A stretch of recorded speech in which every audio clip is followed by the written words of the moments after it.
Welcome to the Monday, February 3rd episode of Morning Coffee and Chat.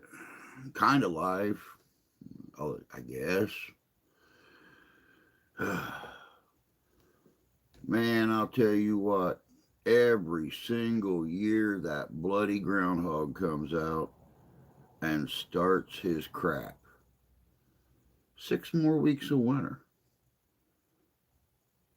Poor little thing is so fat now he can't even walk on his own. They got to carry him out on stage and announce that, oh, look, there's a shadow.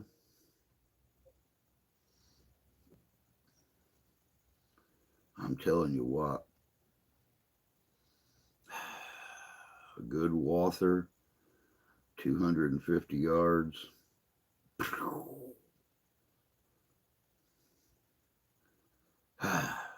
Bloody groundhog, man. Oh, let me see here. Early spring here. Well, I'll tell you what, it kind of sort of feels like spring, but I've watched the forecast. I know what's coming in tomorrow or Wednesday. I know what's coming in over the weekend. I know what's coming in next week. Not looking too springy. We're going to have our ups and downs, though, that's for sure. Good morning, Jan. Good to see you, love. Hope you're doing good.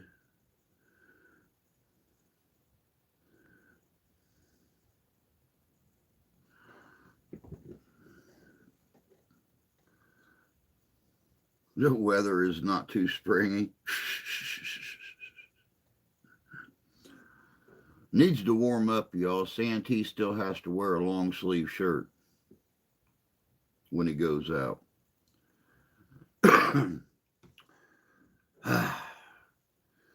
you know it's cold in Arizona when you start seeing Santee put on long sleeve shirts. Come on, 100 degrees. Our groundhog here did not see his shadow. We're at 79 today, but this week is in the 60s. Well, Michigan don't have a groundhog. I mean, we do. We have one that lives right out here under the shed. He didn't even come out on Groundhog Day. He's probably still hibernating because though we've been in the high 30s for the last 2 days, we still have snow out here. Of course, it rained like 3 days ago or 4 days ago for over 20 hours. And then that night we went from 38 to 28, no, 38 to 24. So my walk to work was really interesting. Nothing in the world beats the view of a fat guy walking on ice for 5 blocks up and down hills and ramps, and it wasn't pretty. Let's just put it that way. Um, the next day, of course, it snowed, and the wife took me to work, and she realized just how slick it was when we were going down the hill out here to the main road, and she attempted to stop, and you heard the wheels lock up, but we didn't stop. So luckily there were no cars coming down the highway as we slid partially into the intersection. Um, but yeah, old Puxatani, he swears up and down, that we have 6 more weeks of winter. Damn thing. Let me say here. That is how media works. Hey, Sarah. Good morning, dear. Hope you're doing good this morning. That is how winter goes in the snow belt. Oh, yeah. Our chickens are going to town laying eggs. Finally, it's about time. you know, them girls been having free room and board for months and months and months now. It's about time they start paying you back. I mean, it gets pretty bad when you got a herd of chickens out there, and you still happen to go to the store and pay $7 for a dozen eggs.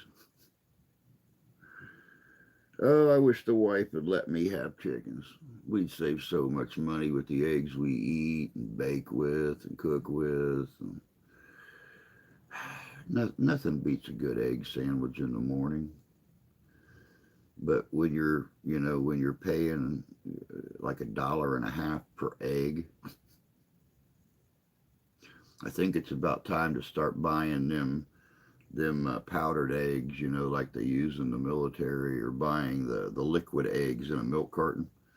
And you just pour them in your skillet and scramble. Oh, well, no snow here, thankfully. Well, that's good. That's good. The way the weather's been down across, the Gulf Coast and up the East Coast and everything, across the Ohio Valley and I figured Virginia, West Virginia, Pennsylvania, that whole area out through there would still be under, 6, 7 inches of snow. So I'm glad you haven't got the snow out there. Um, if they didn't shine lights on him, Phil wouldn't have seen his shadow. And I have to agree with that. I watched the video last night, and it's like, well, how can't he see his shadow when he's got stadium lights shining down on him and stuff like that? That's why.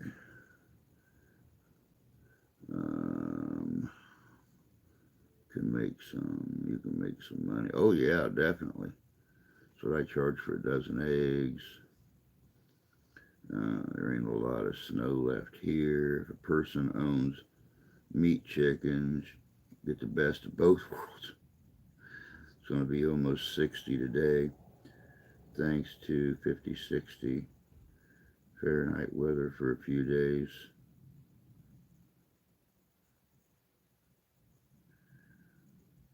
Annie, good morning. Good to have you here. Yeah, it's been real iffy, and it's going to continue to be iffy. Like I said, I watch 4 or 5 different meteorologists, and they're all talking about storm coming in this week. Which we had snow 2 days ago. Yesterday was 34. Today, I think we're supposed to get up to, let's say, in 36 right now. Feels like 30, but of course we got the wind out there, so you're not gonna. What are they talking about today? Talking about 47 degrees today. There's not going to be. There's not going to be much snow left. Oh wait, boy was I wrong. Let's see here. Today 47, tomorrow 33, Wednesday 33, Thursday 37, Friday 28.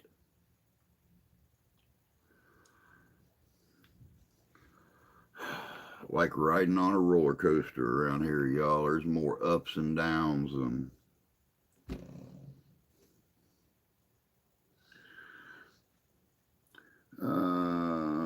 I loaded up a bunch of guns to shoot yesterday, but they're so freaking damp. I didn't get them out. I'm doing great. I'm so honored that you shared my story. We got a lot of snow here today in Connecticut. Well, you're quite welcome. I love to uh, I love to find those interesting stories that either were shown several years ago. Then I look at the comments to see when the last comments were made and stuff like that. Or I will find these little channels that the videos or their stories or whatever aren't getting a lot of views, and I will grab them and repost the stories to get, you know, that person's name out there. Um, it was absolutely a great story. Great story. Um, Tony over there in the UK, how you doing, bud? I'm doing okay. You know, I'm not sick anymore. Just pushing along, I guess. Not getting my $1,000 blued guns rusty. I don't blame you. I don't blame you. I have an appointment with my orthopedic next Monday to find out the results of the MRI. I hope he's got good news for you. That's always going to the doctor to me is always scary because you just never know what's going to pop up or crop up or what they're going to find in a blood test. Or I'd much rather sit at home and Google my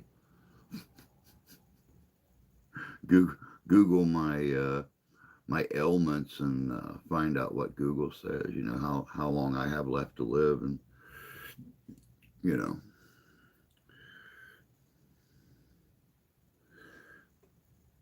Oh, oh, hold on here. The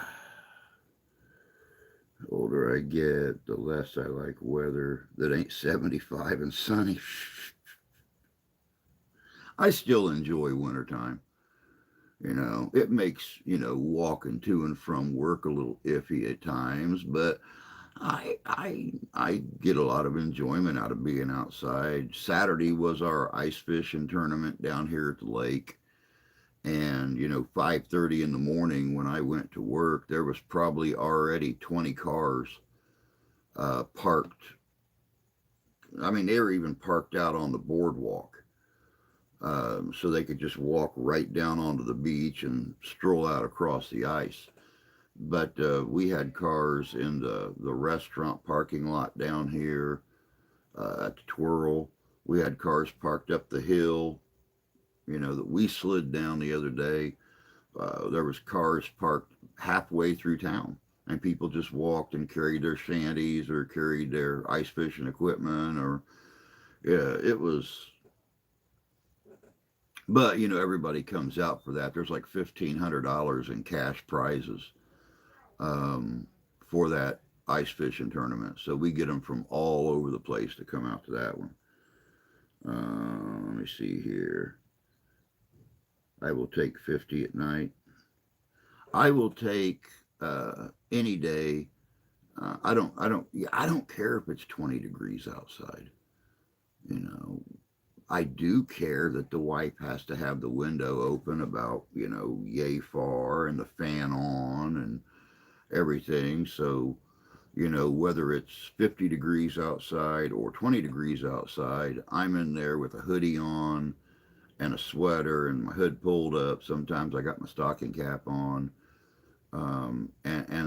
And the hoodie and stuff don't come off until I crawl under the blanket and pull it up to block the wind off my face. We're just about okay. Thanks. Glad you're okay. I'm glad you guys are okay too. Me too. I can wait to retire. Um, y'all typing too fast. Let me see here. My God, I published under CJ Canatelli. Thank you so much. I'll be sending you some stories whenever you need them. Growing up in New England, there's a lot of crazy cryptids in these woods. Oh, yeah, definitely so. I would love to get out that way. I've said it many, many times.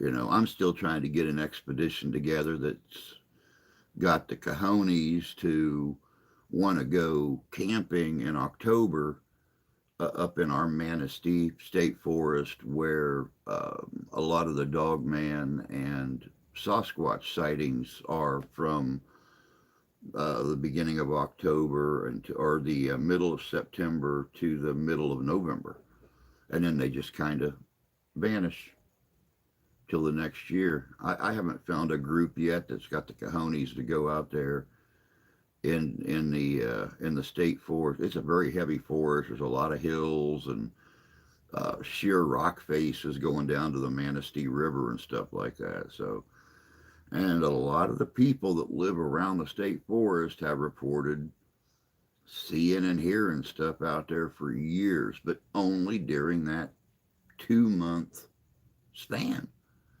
And I mean, police have been called out. Police have made reports of seeing things crossing the road or seeing things out in the field. Or so, I mean, I would really like to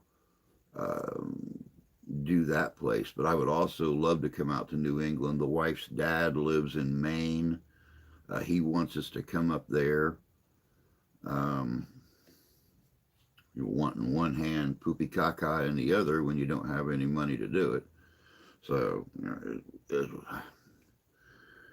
let me see here. I hope test comes back healthy. Last round of testing I got came back very good. That's because you're awesome, dude. I mean, you've got the body of a 26-year-old. Well, as 26-year-old as any of us can be when we're twice that age. Thank you, but I know the issue. I just don't know how bad.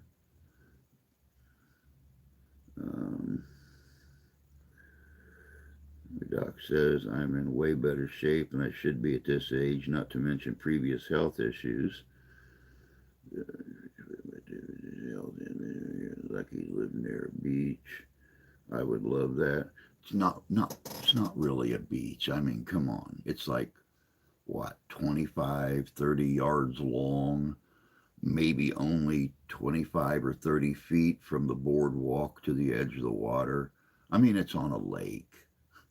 I wish I lived closer to Lake Michigan. But I'm not paying $650,000 for a rundown, tattered shack. And that's about what they run over there.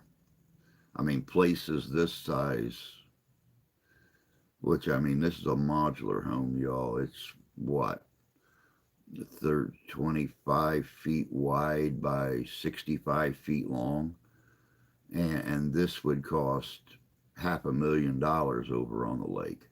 So I'm happy, being here. Let's get down here. Good morning, Ty. Good to see you, bud. What is the weather in October? Here, 50s, 40s, 50s. Usually moderate precipitation, not a lot. Um, every once in a great blue moon, we'll have snow flurries, but never anything like super bad.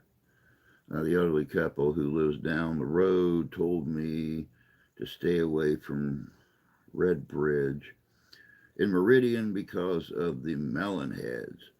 I thought they were crazy until I got stuck hiking in the rain at night and saw.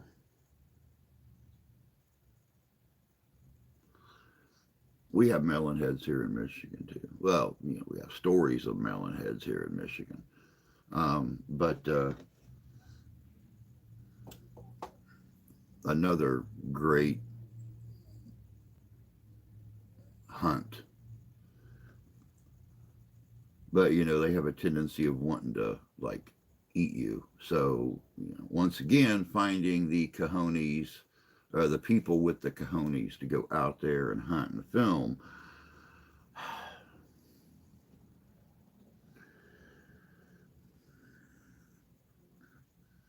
Not hardly 26, 96 maybe. had a big guy with me, and he ran for the hills.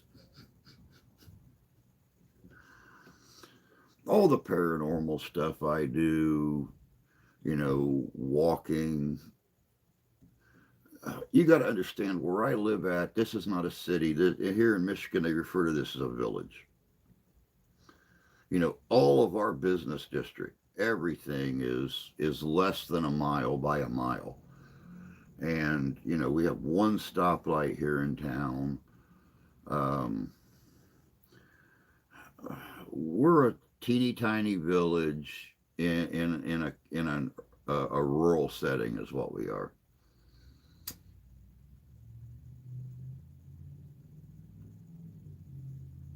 JJ's been here. She could probably explain it better than me. She's a little bit more eloquent when it comes to explaining things. But yeah, we've had deer walking down Main Street.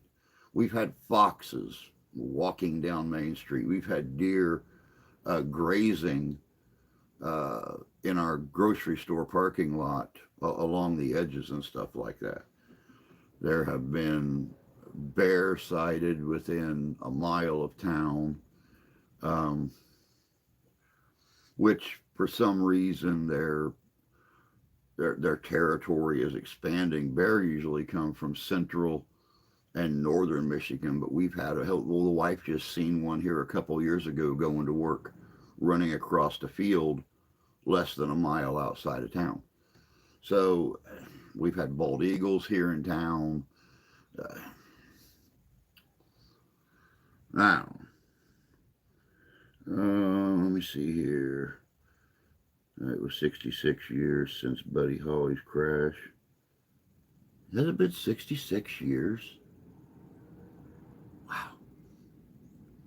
Doesn't seem like, I wasn't born yet, but still, it does not seem. Wow. Ain't overly worried about humans. You never know what you'll see walking the streets in town. Yeah, exactly. I have noted a doubling of local deer herds size in the past week. Good morning, me. Good to see you. Hope you're doing well this morning. Eat you, precisely why I carry a gun everywhere I go. The year before I was born is when Buddy Holly died. Huh. It doesn't seem possible. But yes, I do agree the day the music died. You're right.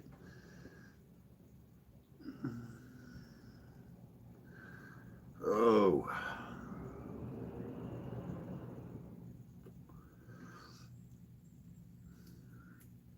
As you guys see, we are still working on the whole television thing.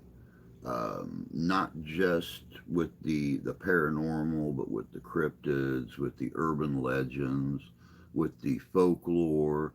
No, we are not going to become another Mountain Monsters TV show. No, we are not going to become, you know, um, those other really popular um, paranormal shows that Discovery Channel has that keep sprouting new shows. Um, just trying to bring a little honesty to the supernatural and the paranormal. I'm so happy to have found this channel, genuine people who like the same creepy things. Oh, I live for creepy. Come on, man. I got my skeleton or my skull sitting over here on top of my lamp. I've got haunted dolls and Dybbuk boxes and all kinds of crap sitting around. I gotta clean this room, my God. This place is starting to look like an old storage bin.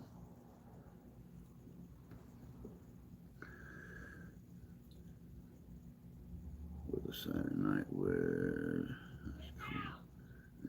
quite a few of us I'm as genuine as one gets. Yeah, I'll definitely go with that. You are one of the most genuine mofo's I ever met in my life, bud. Annie, there's quite a few of us. Yep. And I've looked into it, and I've come to find that I am probably the only ordained minister that you're ever going to meet that hunts the paranormal, the cryptids, the urban legends, the folklore, stuff like that. Good morning, Buck. Good to see you, sir. Hope you're doing well this morning. Blah, blah, blah, blah, blah, blah, blah.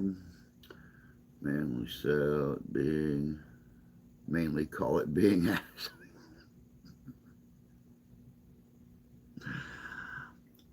Let's just leave it at genuine. True to yourself. I like that one. It just adds to your credibility in my mind. Well, thank you, Annie. I appreciate that.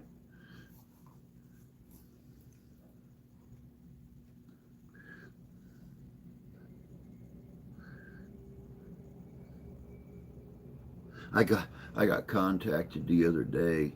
You know, I put myself out there more as a minister, and I got an email the other day, and I wish there was a way that I could show you the email up on here, um,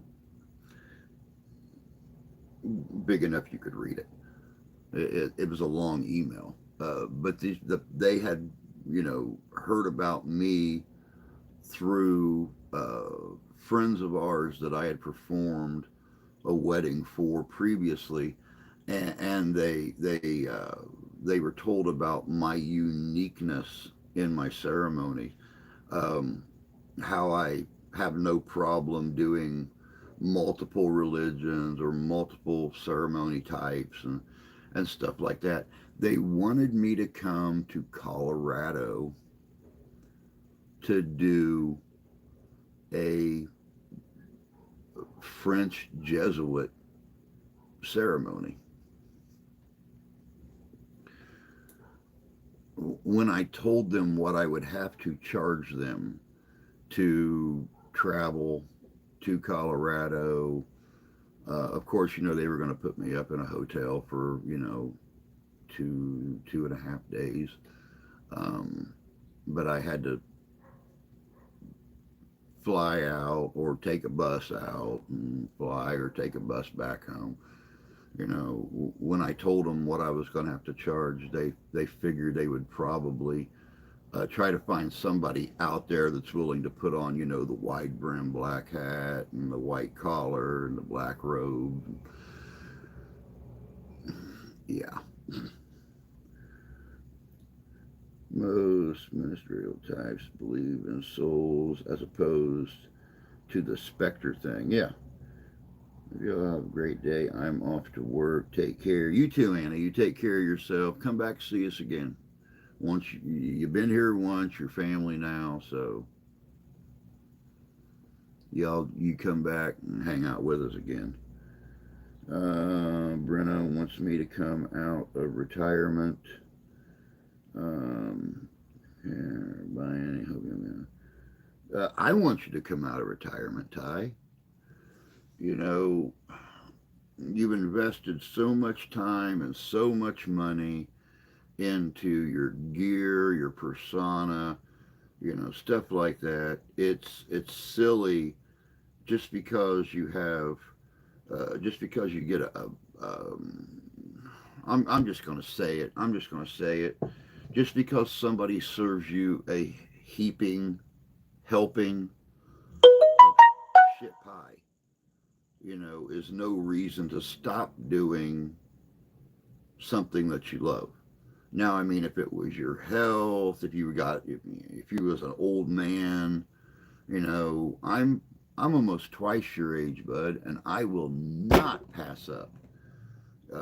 As long as I've got a way there and a way back, I will not pass up going out to do a reenactment, be it Civil War, be it Cowboy, be it Rev War, be it Viking, be it Scotsman. I ran around at the Ren Fair last year. We had 7 inches of snow 3 weeks before the Ren Fair last year, and I ran around in a kilt the whole weekend. Um, Froze my dingleberries a couple times. I think I might have got frostbite on the left one, but I was still out there. This year I'm doing Norse. As soon as the weather breaks and it gets nice, I've got all these fencing panels out here that have got like really nice wide 8-inch boards on them, and I'm going to pull those off and reframe and build a wooden front and rear for the wedge tent to make it look more of a Norse style um, lodging. Build a couple of wooden benches that are actually hooked to the front of the place, um, where, you know, I like things. I'm just not going to stop. I've told you guys many a times when I get so old that you start to worry about me going out and doing these things. If I don't come out, if I'm not already sitting at my fire before sunrise with my coffee on, you better send somebody inside to make sure I'm still breathing, because I probably died. That's Princeton really put me down bad. Oh, I'm sure. I'm sure. I mean, that really depressed me. I can't imagine what it was like to be there. I mean, uh, for them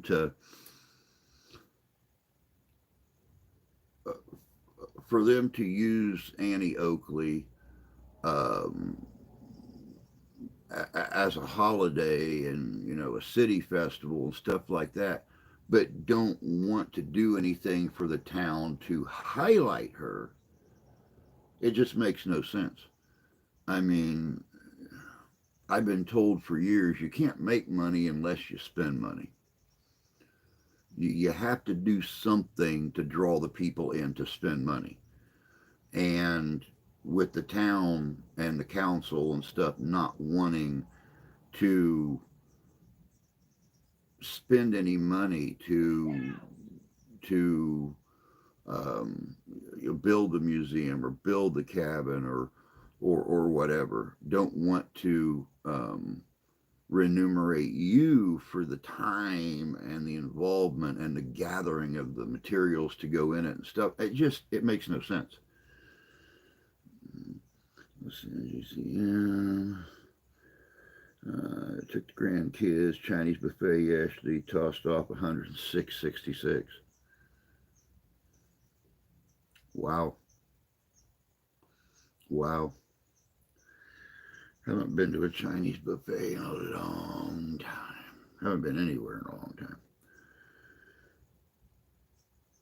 They ruined Calamity Jane. I find it amusing that my grandson, who picked the place, ate mac and cheese, plain chicken nuggets, and fried donuts. Hey, good citizen. Nice to see you. Hope you're doing well this morning. The cabin idea was their loss, uh, but the way they treated me for my hard work and time was a huge slap in the face. It was. But don't let that knock you down. I mean, it's a loose comparison, but think about it like going to a juried event. These people are so hung up on thread counts, the right type of buttons, the shape of the toe of your boot, everything, that they don't realize that not everybody has 5 or $10,000 to spend on a kit when they first get started. Everybody has to start somewhere.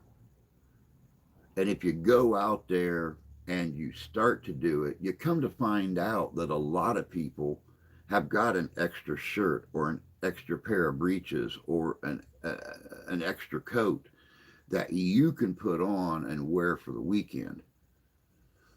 But they won't even let people in to try to get started. And then they sit and complain because the hobby is dying off.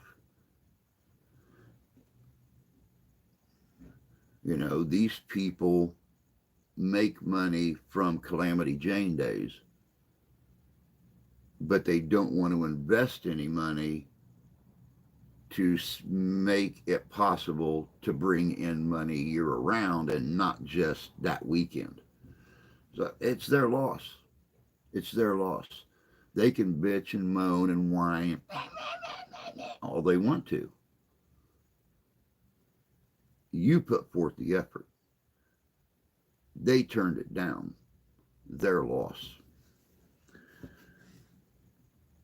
Hey, Ian. Good morning. Hope you're doing good this morning. Taylor, unless they do the work, they won't see the work done.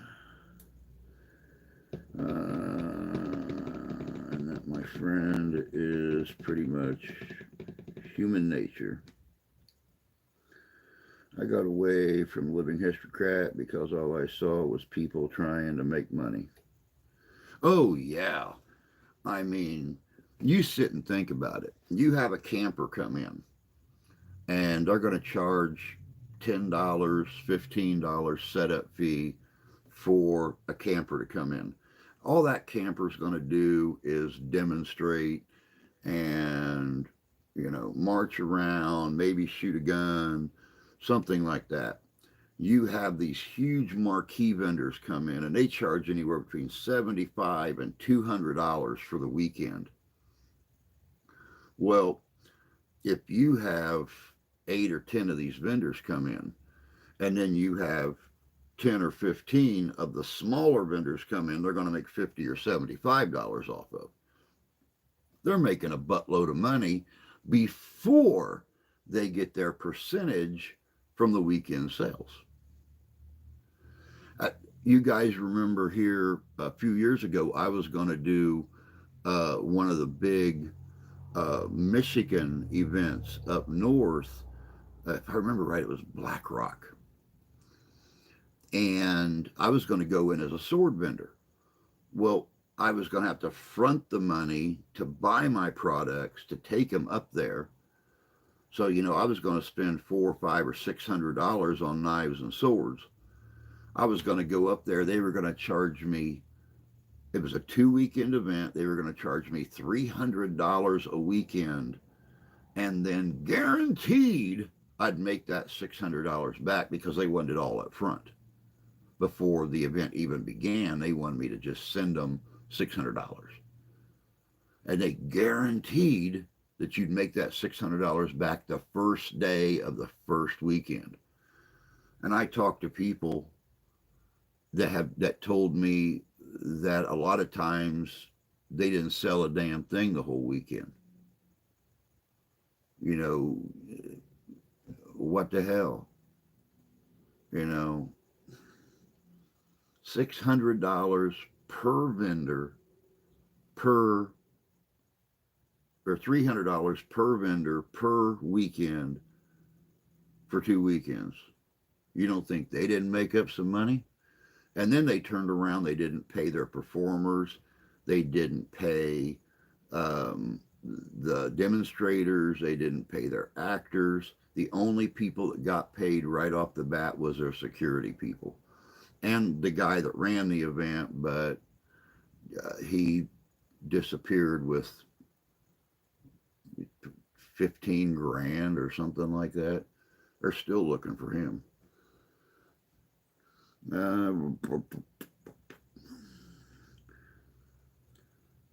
Rendezvous is okay because that is what they are, but Revolutionary War, no, that is more about starvation.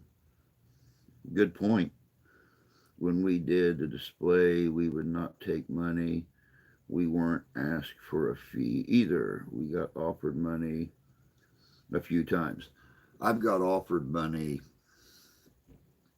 in 37 years. I've got offered money like 3 or 4 times to do stuff. Education day, you spend the whole day on your feet talking to groups of like 100 kids at a time. There might be 10,000 kids walking around there on an education day. Just coming in waves with teachers or volunteer parents or whatever that chaperones. Um, but yeah, or when you're demonstrating gun cleaning or gun building or shooting or archery or something like that. Never, I, no, no. Their big plan is to make money, not give it out to people. Now, that being said, the individuals that come in like at Civil War and do specialty individuals, uh, General Grant, General Lee, Custer, um, Stonewall, stuff like that, they get paid. But the average person going out and demonstrating or whatever don't. Historic forts would offer money. By all, good to see you. Again, Tony, you take care of yourself, man. You and Katie, and stay healthy and stay warm. And I'm pretty sure that England is no better than the U.S. right now when it comes to the weather. So y'all just take care of yourselves and stay healthy. And I'm always looking forward to that next song coming out.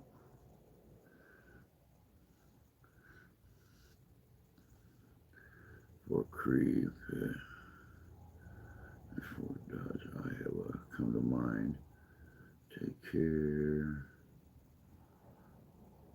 Oh, hell. That is Mr. Lee. Well, yes, yes.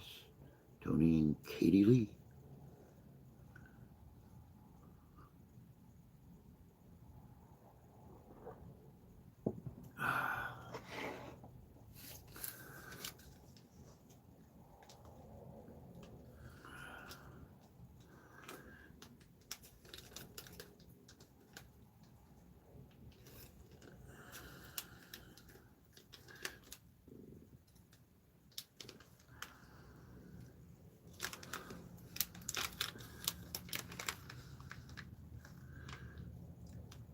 I think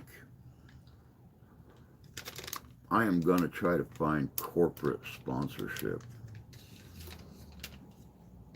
Some kind of a business or something that is into the supernatural, into paranormal, and try to get corporate sponsorship. Got to impress them to get corporate sponsorship, but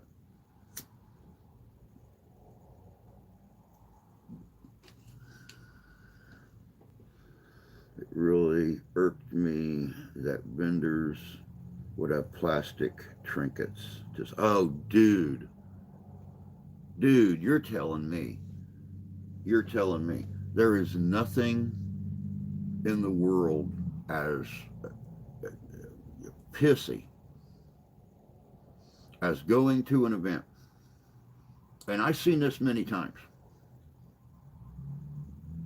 I've seen this many, many, many times. You go to an event and you go into one of those big vendor places, and they have got beadwork or some kind of an item with beads on it.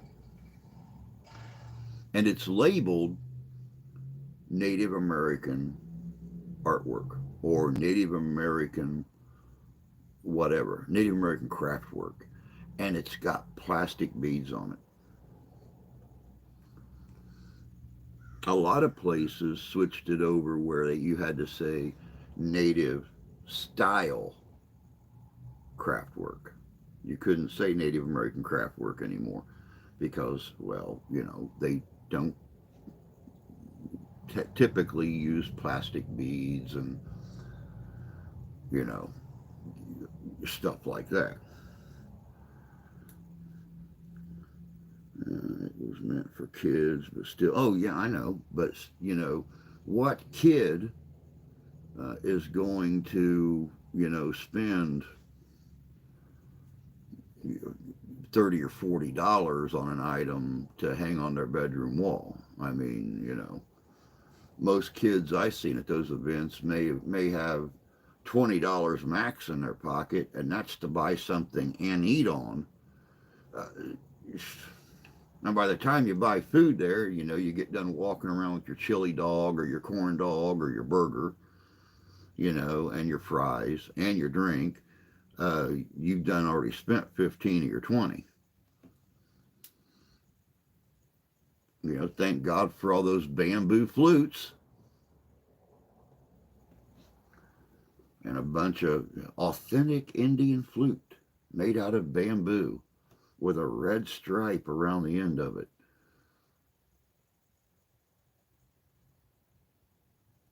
Places were selling 300-400 of those things a day, and I don't think anybody that ever bought one had ever played a flute in their life. Could you imagine the chaos, the noise, especially when you're out on the battlefield and something spectacular happens, and 300 people, all in different tones, all different notes. Kind of makes you want to turn your musket on the crowd. See how many kids choke on their flute.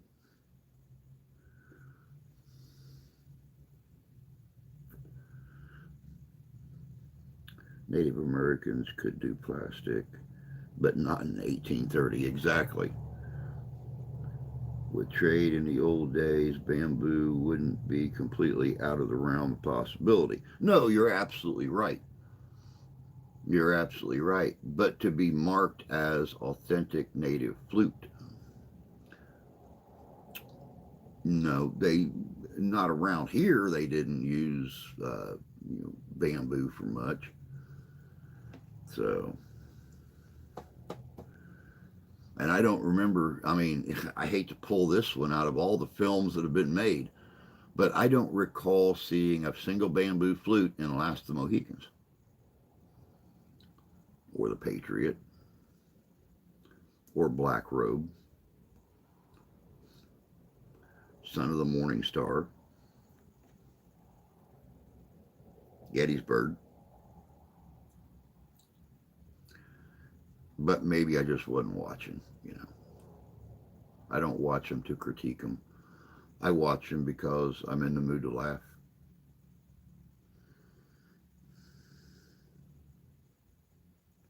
Oh yeah, definitely so. They would trade for useful stuff. You're absolutely right.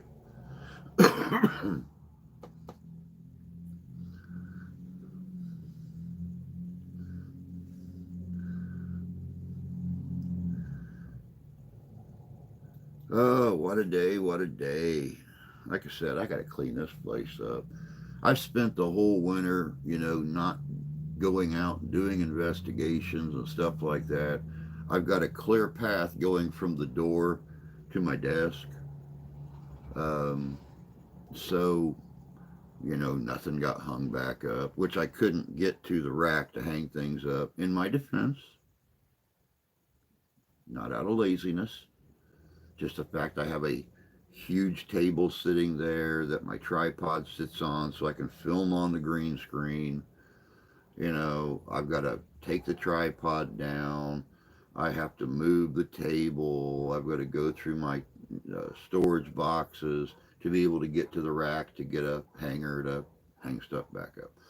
So I decided that today was going to be my day to do just that and organize this place and make it look good.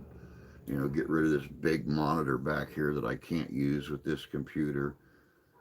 Put my two chairs back over here in front of my desk so I can talk to people, and, whatever the case may be.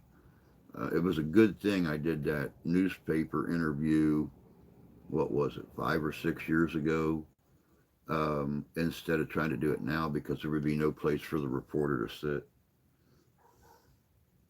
Of course, the holidays were here, so all the stuff that the kids got donated to them after their house caught fire last year, because we had so many people here in the house, all those boxes and stuff that sat in our living room by the front door that they hadn't picked up yet got moved in here.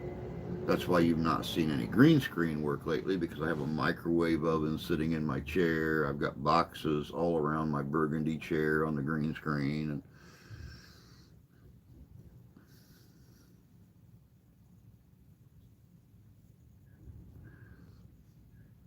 they came and got everything they want. Guess what's getting moved out of my room today?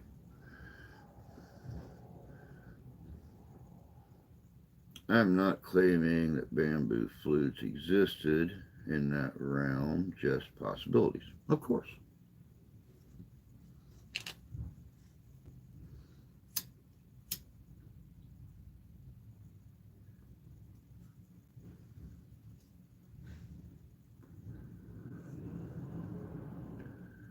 Oh my goodness. Says we have 8 folks in here right now. That's a pretty good morning. It's not even 9 o'clock yet. For some of you, it's not even 8 o'clock yet. But I've been staying busy in my mornings, working on videos. Um, I'm just about done with the month of February already. I try to make the videos ahead of time just a little bit. That way, if something happens, if I do get sick or business picks up and I can't come in here of a morning or after work or something because, whatever, I'm trying to keep things just a little bit ahead. I'm actually working on one right now. And what a video it is. I did not realize the complexity to food preparation on board an aircraft carrier. The U.S. Navy Nimitz class aircraft carrier, where you have 5,000 to 6,000 people that have to eat 3 meals a day. Plus, you've got the nighttime crew that needs to eat something. 17,000 plus meals per day.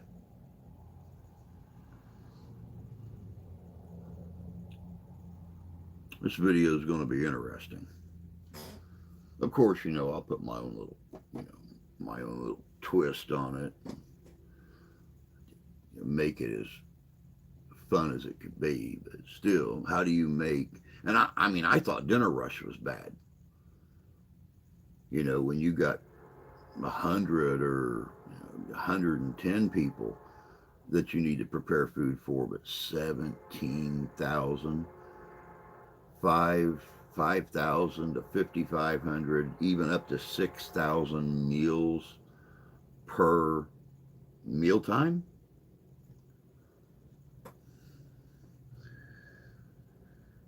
Just imagine carving a whistle or some such out of bone with a flint. Oh, yeah, yeah. If you miss this morning gig, you best present a note from your doctor or coroner. It's no biggie, just need bigger pots and pans and cookware. Well, guys, headed off to work. Have a good day. Not that much longer, Jan. Not that much longer. You got what, another month and a half? And then it's time for you and the husband to both relax. The one nice thing about you guys both retiring is I might see you more. I might possibly see you more. And that, to me, just makes it all worthwhile. I know you're going to get bored, the same as Jay's going to get bored. But the thought of getting to spend more time with you guys just makes it so pleasant for me. Retirement is oftentimes a lesson in being bored to death. Oh, that's how my dad was. You know, my dad took early retirement after 40 years at the dealership. You know, he was going to take early retirement after 37 years as service manager. And they talked him into sticking around and helping to shape up the parts department. So he worked 3 years in the parts department, got it all straightened up, got a new filing system going, got a new coding system going, and then he finally retired. You know, they moved back down to Tennessee, they bought the house. You know, Dad went out, bought a real nice bass tracker, bass boat, and took it out like 3 or 4 times that year. The next year he sold it. He was bored off his butt, tried to go out and get a job. That didn't work well. So nobody wanted somebody working for him of retirement age. Even Walmart turned him down. I mean, but I've told you guys about my dad. I mean, he's not exactly the high welcome to Walmart, hope you find everything you're looking for type of guy. You know, hi, welcome to Walmart, get your shit and get out. When I first stopped working, I was pretty hammered health wise and still was bored. Hell, would not have it.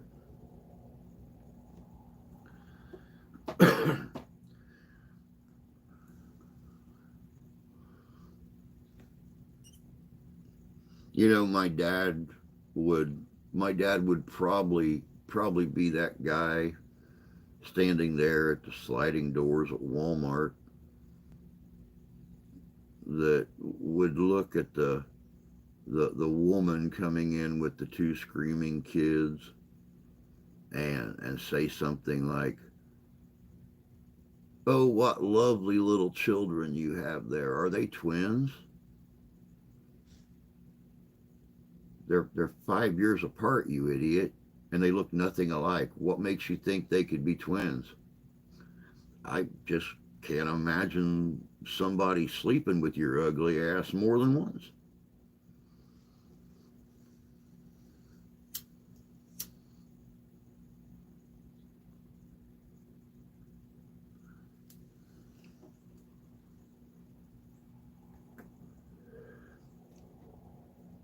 He's blunt.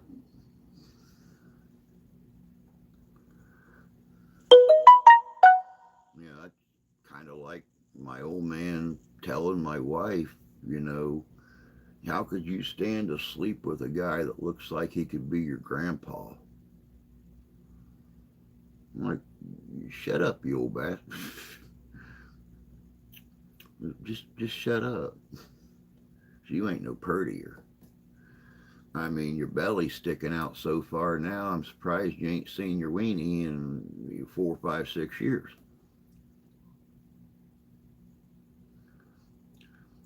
Been so long since you've seen that little feller, you could have him declared legally dead.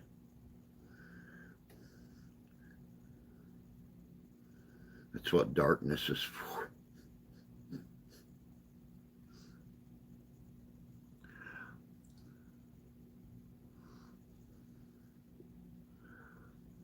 There ain't no, ain't enough darkness in the world to cover up ugly. It's just not possible. Oh, what am I getting here?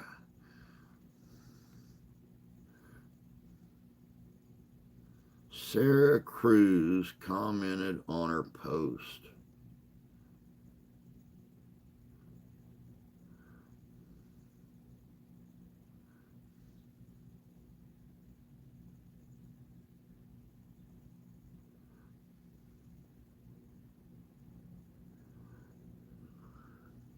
Sleep mode, X, New York Times.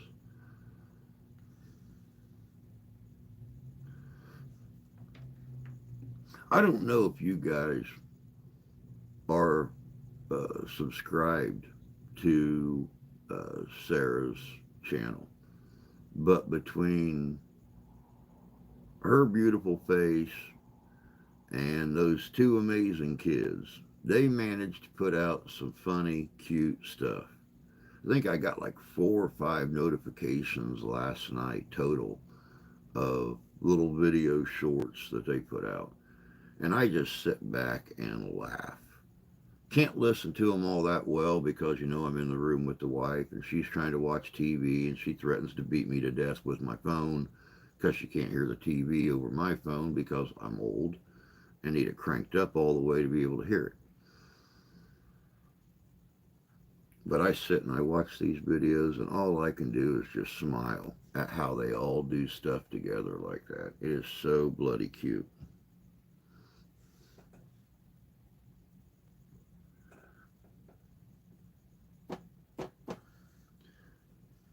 But yeah, I'm really hoping that here in the next month, month and a half, I can start getting out and filming more, start the investigations back up, actually go down here to the museum and film again, where the wind is not like ripping through whatever coat or sweater you may have on, like it does when um, when I'm walking to work.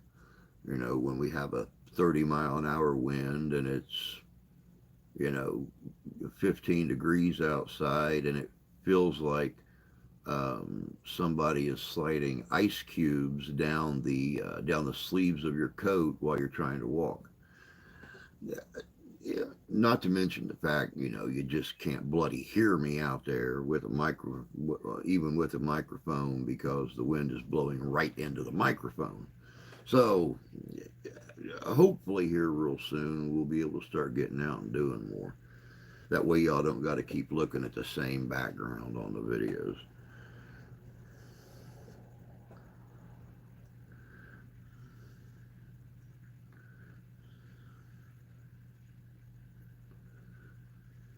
That's what darkness is.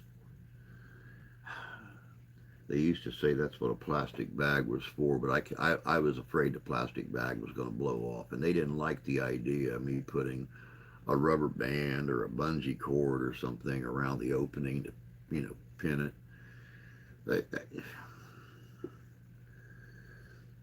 seems that lately I'm getting friend requests for women in their late 20s, early 30s. You're hot. You're hot, and they have daddy issues that, you know, but that's okay. That's okay. That's okay. As long as the wife finds the same humor in it that I do, it's okay. I mean, I would make a full conversation out of it. She'd come home from you go pick her up from work, say, "Honey, I got a friend request today from a freshman in college."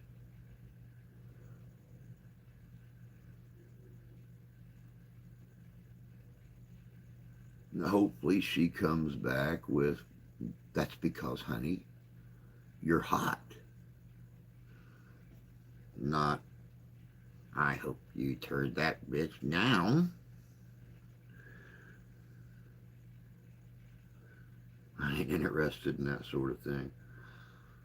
I used to think that, when I was a single man, I used to think that dating a younger woman was cool because, you go out, you do things with them. It was just what here 12 years ago. I was going out with my girlfriend at the time. We were line dancing together. We were going to parties with friends, going to bonfires that had bands playing at them and stuff like that. And then I realized that though it was entertaining, my body just couldn't keep up with some of those 21, 22, 23-year olds out there dancing and stuff. It just don't work that way. When you kick up your knee or do a step hop or a step skip when you're line dancing and you dislocate your hip and you fall on the ground and then the next person, turns and kicks you in the back of the head and half the line trips over your dad laying there on the floor and the music just keeps playing. It, yeah, it's not worth it anymore. Um, my missus has no worries on that account. Oh, I'm sure she don't.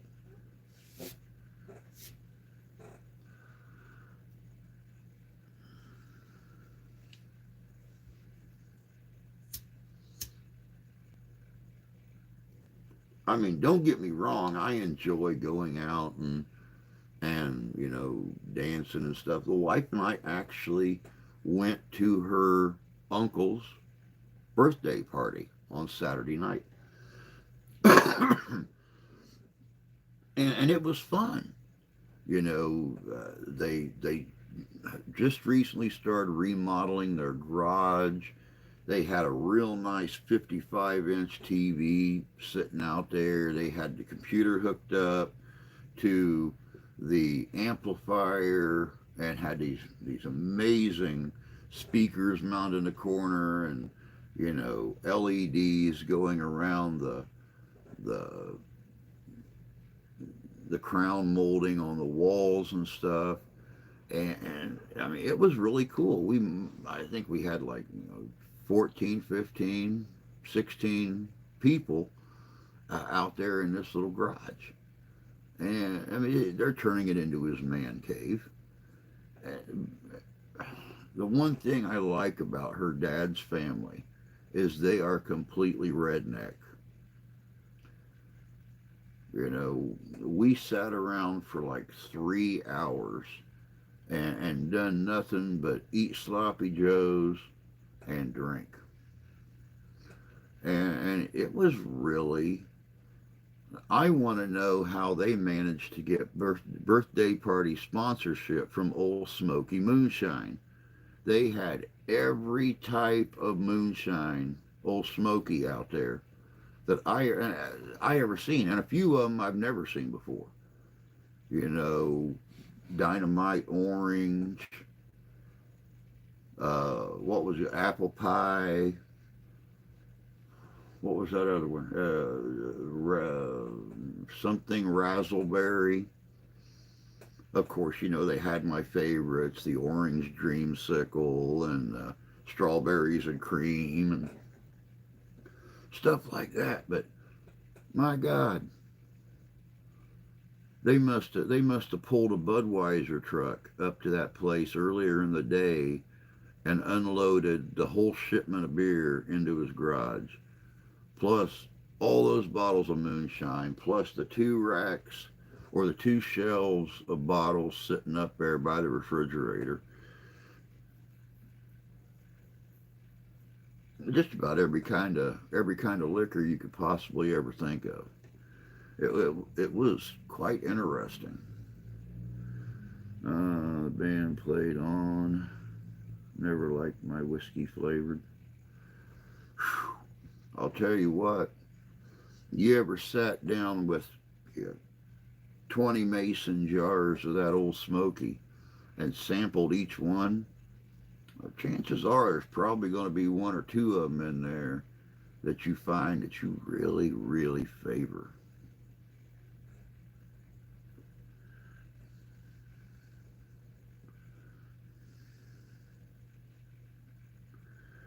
I think that comes from drinking orange vodka when I was 12, 13 and getting sick as all hell. Yeah, um, that would probably do it. Well, that's how I am with tequila. My very first New Year's as an adult that I could legally, go out and drink. I and my boy's mom went to her best friend and her husband's house for New Year's. And, the girls were cooking in the kitchen. Me and him were shooting pool. And, we're drinking beer. And then we move on to whiskey. Um, and then we sat down at the table after dinner and started playing cards, doing snake bites. You know, lick the salt off your hand, take the shot of tequila, follow it by lemon, just squirt of lemon juice. You know, when I got sick that night and I threw up on their dog because the little booger would not leave me alone, the little turd was right there beside me the whole time, went and petted and loved on. I threw up on the dog, and all I tasted was tequila. So I cannot even smell tequila these days without my stomach turning.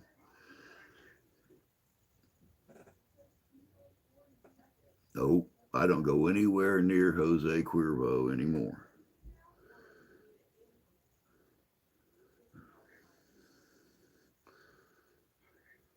When I was young and too dumb to know better. Good morning, Iron Fire. Good to see you. Hope you're doing good this morning. Happy February to you.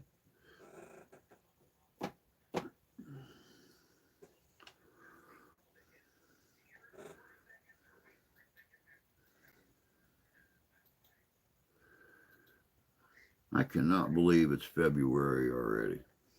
That just doesn't seem possible. I quit drinking over 40 years ago. I have quit drinking multiple times. I started drinking when I was 16 years old. I went to a little country school. Everybody got together on a Friday or a Saturday night at our friend's barn. Huge barn. I mean, you could have parked a semi trailer inside this old wooden barn. So I mean, we had people in the hay loft. We had people down on the main floor. Just I mean, the entire class was there. And so I mean, you're talking 75, 80 people in or around this barn somewhere. And they many, many, many times you'd show up out there. They had a horse trough full of ice and beer. They had a folding table full of liquor. You know, but I drank from then until I was from 16 to 18. Quit cold turkey for 2 years. Didn't have a touch of alcohol. Here about 20 years ago, quit again for 6 years. Didn't have a drop of alcohol.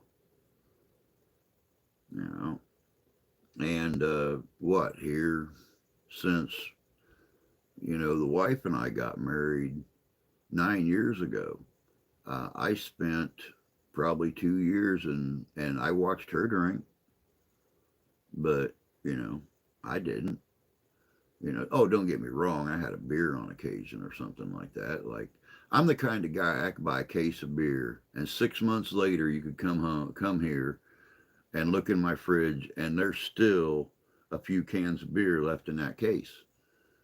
It just didn't interest me. I'm a year and a half or so sober. Very cool. Alabama Bush parties. barn and bush parties. Yep, you got it.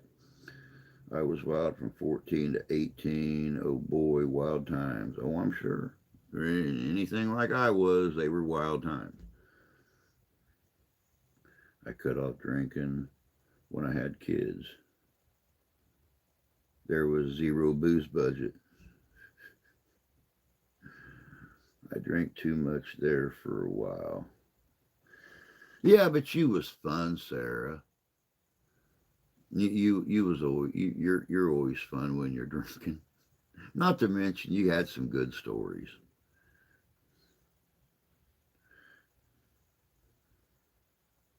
Blackouts turned me off the whole thing.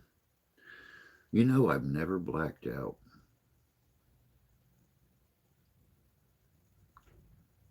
Not per se. I mean, I've gone to one person's house. I've gone to one person's house and drank and woke up in another person's house. I don't know how I got there. I don't know where my car was, but um, I don't consider that blacking out.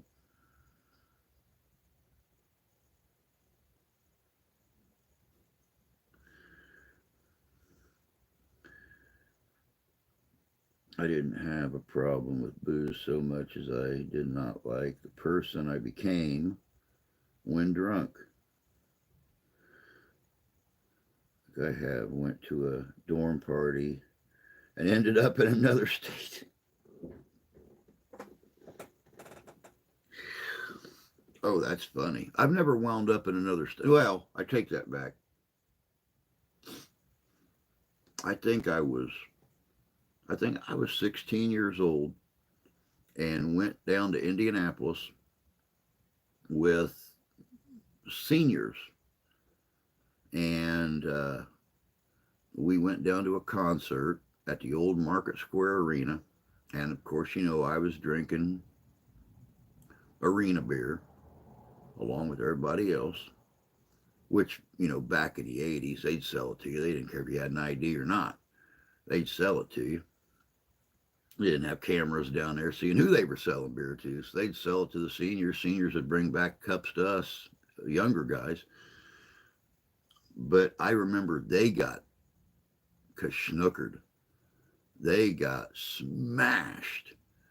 And as we left after the concert was over, we were supposed to be going north. They got twisted around in downtown Indianapolis. We wound up going east and realized we were going to be late getting home when we seen the Welcome to Ohio sign over the interstate. So, I mean, I wasn't passed out when I woke up in another state, but I was overly intoxicated for being a minor.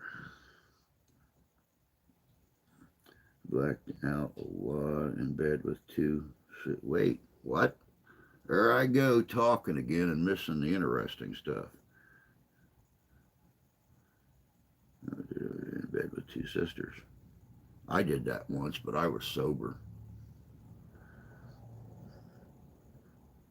It's awful. I had to hold off on it. I was just so overwhelmed. It wasn't a good way to handle it.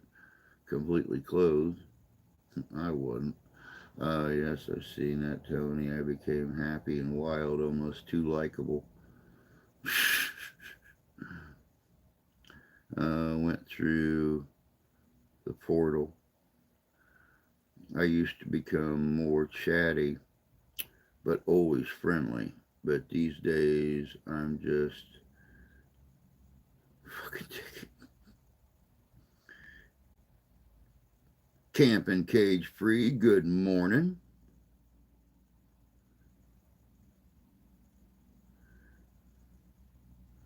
Have a blessed day and a better tomorrow. Kevin said that. Well, you tell Kevin I said the same thing. Right back to him. Meeting their dad the next morning was interesting. Oh, I bet. I bet. Well, you know, the sisters that I was with didn't have a dad. Him and her mom had got divorced. She was a single mother, and it was a very interesting situation. And we're not going into that. That story is more fit for another hub, not this one.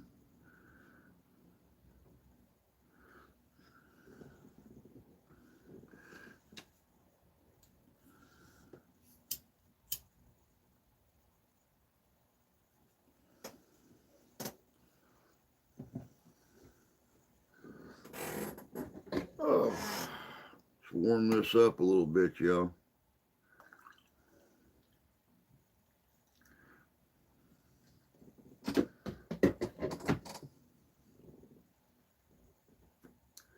I have real coffee, finally. No more of that unleaded stuff, y'all. I went through this house with a fine tooth comb and picked up every penny, nickel, dime, and quarter I could find and managed to squirrel up $6 for a can of coffee. Of course, my phone's still off, and it's only been 2 weeks, since my phone was on, so I can't make any calls to, do anything. But I got coffee, and $6 is cheaper than $35. So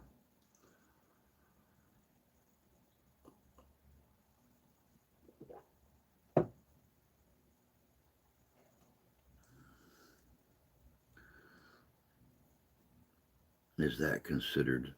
He was a nice guy, to be honest, and found it funny. I had no idea where the hell I was at. I mean, for the two sisters. Mine was, I don't know about Tony's, but mine was, they were stepsisters. It's perfectly legal. It's kind of what I was thinking. So far as I know, definitely coffee has to be hot to drink. Coffee is life in the morning. Amen to that. You should have seen me the last couple mornings in here trying to get up and get motivated to go to work. And I was more tired when I left for work than I was when I woke up because all I had was that unleaded crap. So, yeah, what are you gonna do? I got coconut coffee this morning and some Tahiti creamer. I'm over winter, haven't tried it yet.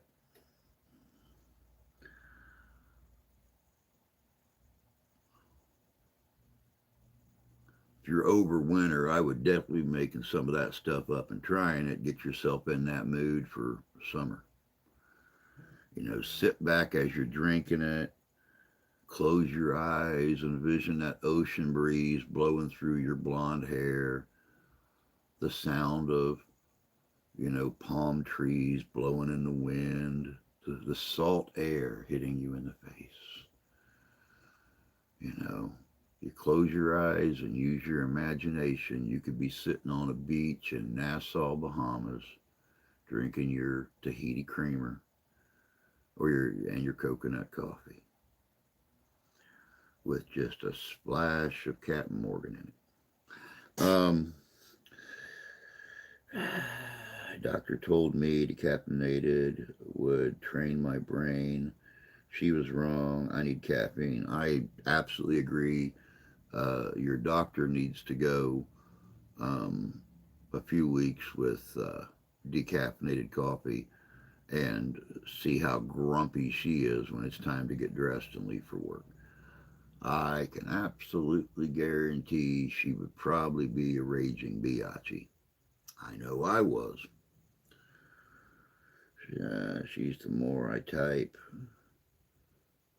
the worse I.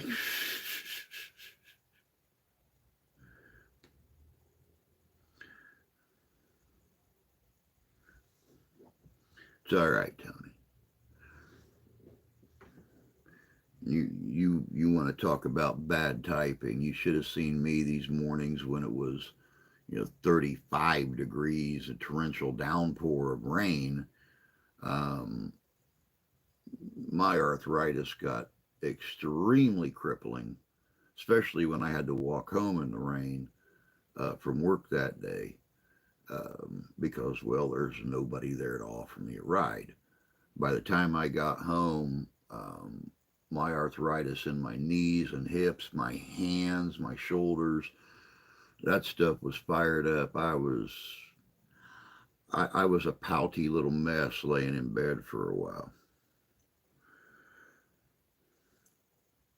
I was having a hard time typing. Hell, I was having a hard time breathing. Was it the same? Wrong. Wasn't okay until I started taking caffeine pills with decaf. Caffeine is second to only sex with daily requirements. Hey, Rob. Good to see you, bud. Hope you're doing well. Did you ever do the video on that old furniture factory? I seen your community tab or your community post about it, but I've never seen the video crop up. And I was just wondering if you'd done that yet, because I think that would be really interesting to see some of the equipment that was used all those decades ago um, in production of some of that old antique furniture. Going to be 70 here. I think I'm somewhere else besides Missouri. Isn't it winter? Not complaining. That's nice. I wouldn't mind 70 in February. Yeah, it's supposed to be almost 50 today here. There, they were talking about a record-breaking heat wave for a lot of different places, like right here in Great Lakes, and then they're talking about the temperature smashing again. Another polar vortex coming down out of Canada, and just they have forecasted 4 storms out in the next 2 weeks for us. So four winter storms. So we'll see what happens with that. Um, no, I have not. It's right down the street from my house. Hopefully, sometime in the next week or two. I got you. I got you. Yeah, I'm looking forward to that one. But old woodworking, furniture building, stuff like that's always been an interest of mine. Um, if it causes a heave, it isn't good. It's actually Grand Rapids' largest antique shops. The building has multiple shops in it, but it was built in the 1800s, and there's a lot of history inside. Oh, I'm sure. I mean, the architecture alone, I'm sure, is very interesting. You guys, excuse me for just a second. It is 9:30. I am way past the potty point because I've been rattling on.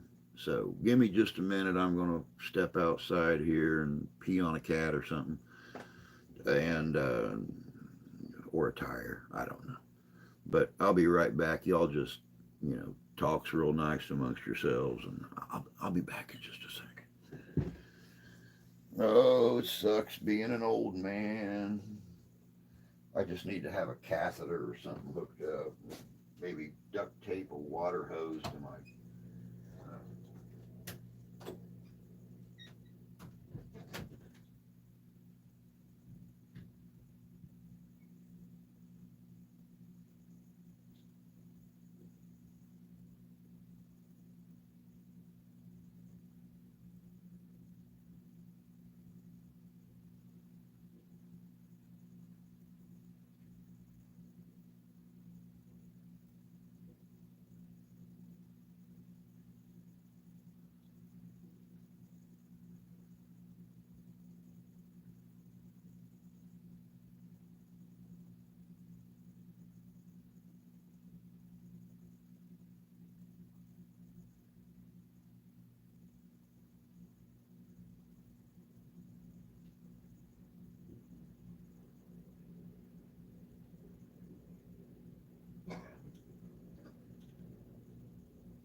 seriously,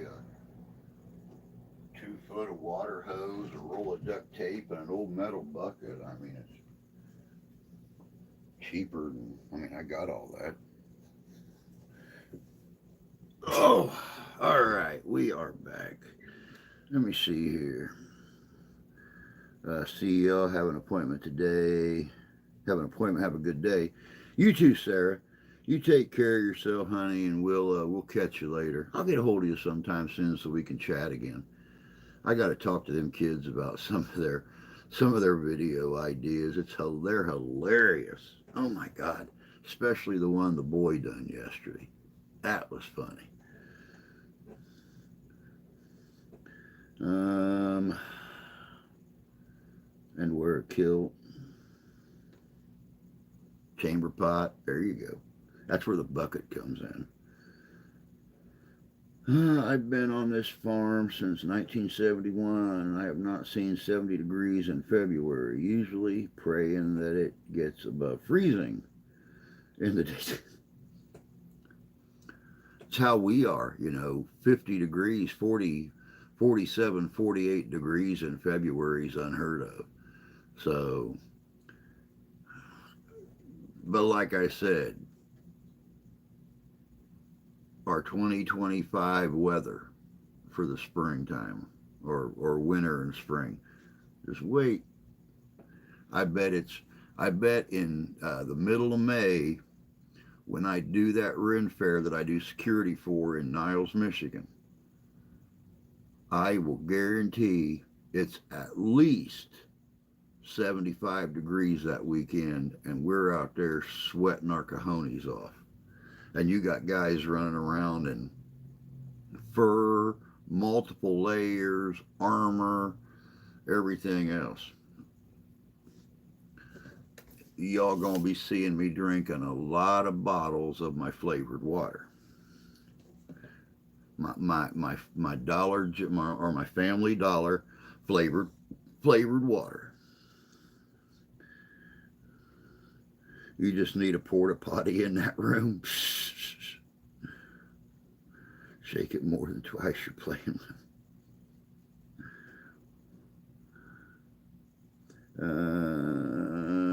35 female, 35 Fahrenheit is a normal high for today here in Illinois. Big homie, good morning, good evening, where you're at down under. I'm just drinking my coffee now. Do you like your coffee black only? My first cup or two, if I have creamer to put in it, I will. I'm actually not even using sugar anymore. I found a sugar substitute that this stuff tastes just like sugar, and it has no carbs, no calories, and just one packet tastes like a teaspoon of sugar. So I'll use that, and I'll use creamer. Right now I'm actually using milk with it because I don't need the extra sweetness from the creamer. And we don't have money to get creamer anyway. So, but my first cup or two in the morning, I'll do it like that. Then I just drink it black after that.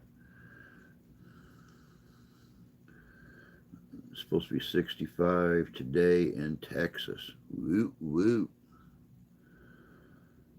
I'm glad I'm in Grand Rapids. I don't get the weather that Drew gets. It's actually going to be nice here for a while. I figured you guys would get it more up there because I've sat and I've watched my Doppler this winter, Rob, and they're calling for snow down here, but it looks like it's coming off the lake and hitting Kalamazoo north, and hardly ever makes it down here. So, I'm really surprised that you don't get it in the Grand Rapids area, but that's where my daughter's pediatric endocrinologist is at, up in Grand Rapids. So once a month, they're having to go up there for her meetings with the endo or going to classes for her insulin pump or something. And the wife did tell me last week when it was snowy and stuff down here, she made it up there in record time. It took her 45 minutes. She said traffic was going 70, 75 mile an hour, and she was able to make it in 45 minutes from here to Grand Rapids. So the weather, you're right, the weather was not as bad up there as it was down here. Um, Black coffee, not too strong. I have to get moving. Have a great day. You too, Iron Fire. You take care of yourself. Have a good day and stay safe. And we'll catch you later, my friend. I'm in Texas. No, I thought you was in Australia, homie. I would have sworn you were in Australia. Well, then, good morning to you, my friend. What part of Texas you from? You're in the right location. Hell, I might have bumped into you 25 years ago when I was down there. So I was all over the place. I have family in Traverse City, Michigan. Have you ever went to Upper? I have never been to Upper Michigan. That's something I would absolutely love to do. I would love to go to Upper Michigan, up into the UP and see some of that area up there. Big homie is down under and around the corner and up the street in Texas. Yeah, he is down under Oklahoma.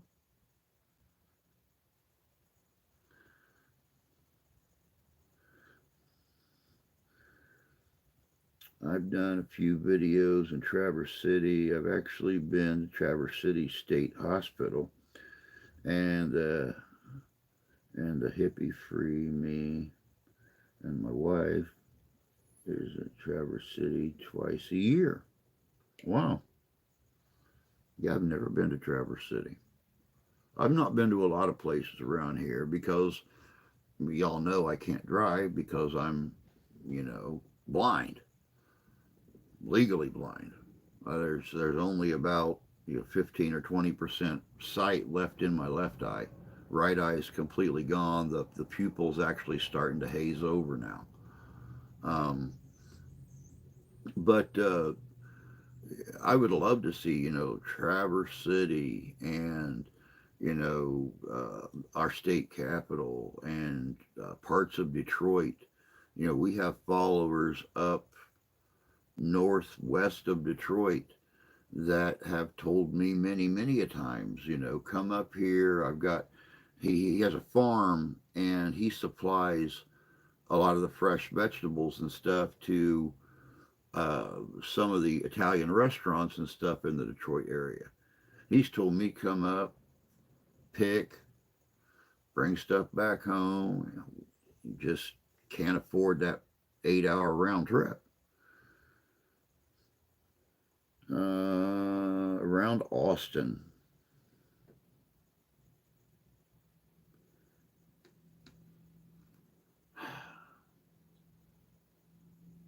I think I was there about 3 days.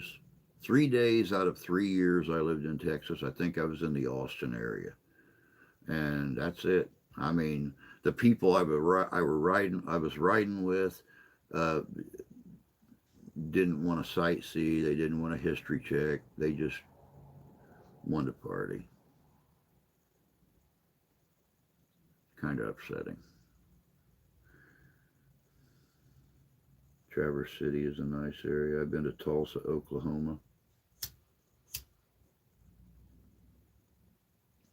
I spent about a month in Wichita Falls. And, Wichita Falls, Texas sits right on the Red River. So when you cross over the Red River, you're in Oklahoma.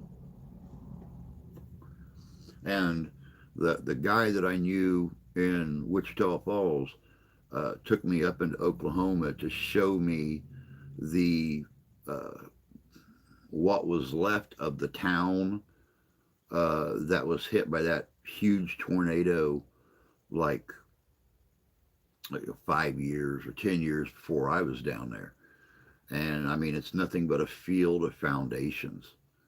Um, this thing just completely obliterated everything. There was no standing structures in that town. Um, but it's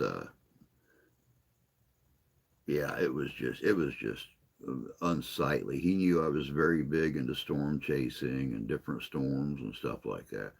So, he wanted to take me up there and show me what the true finger of God looked like. So that's one of maybe only two or three times I was ever in Oklahoma. But I absolutely loved it.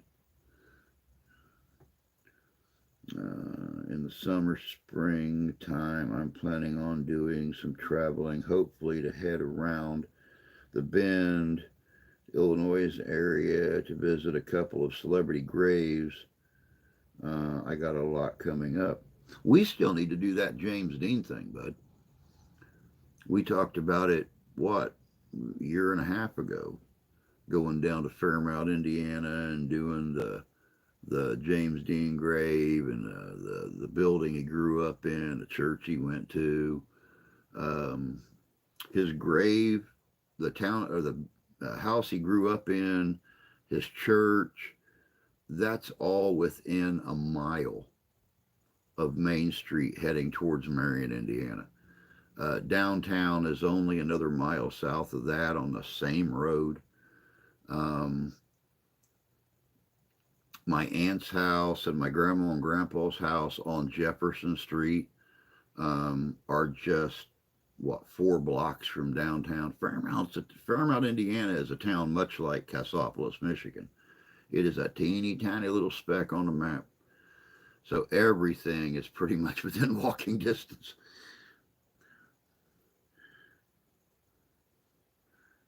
I can't imagine someone wanting to visit Illinois. Actually, I love Illinois so much. History there. I visit a couple of times a year when I can. Joliet Prison, my friends live there also, and there's a ton of celebrity graves. I can't believe we've all been friends for as long as we have, and I have never met Sean Cody or Bat Rican because I never knew when they were coming around, and I had no way to get to them anyway.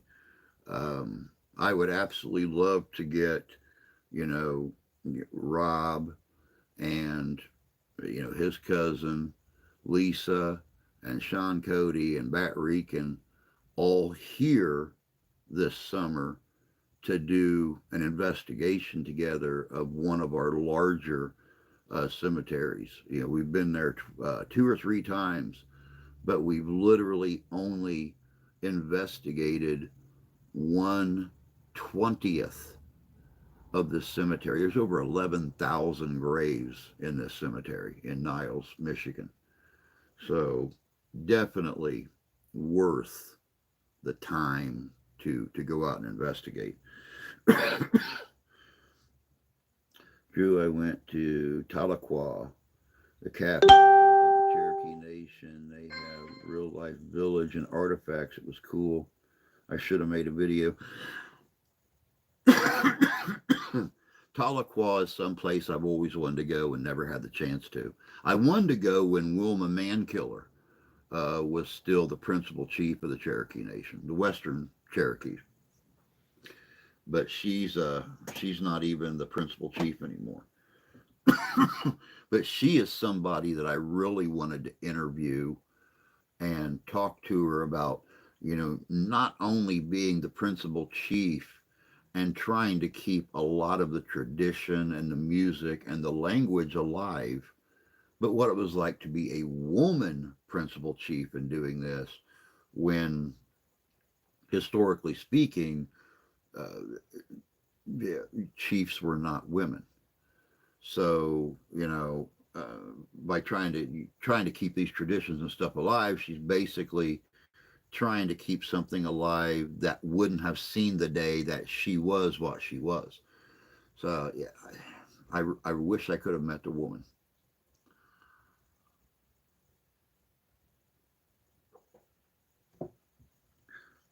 Uh, Too much liberalism here. I don't do anything political, Tony, so I wouldn't know what you're really talking about. I love the state. Good morning, all. No need to stand. Your applause is more than enough.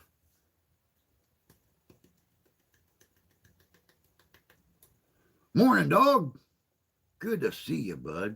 Hope you're doing well this morning. Happy February to you. Yeah, I do when I get there. It's James Dean. I get there to the James Dean hometown also. Well, I don't want to delve into a political tirade here, so I will leave that alone. No political tirades on this channel.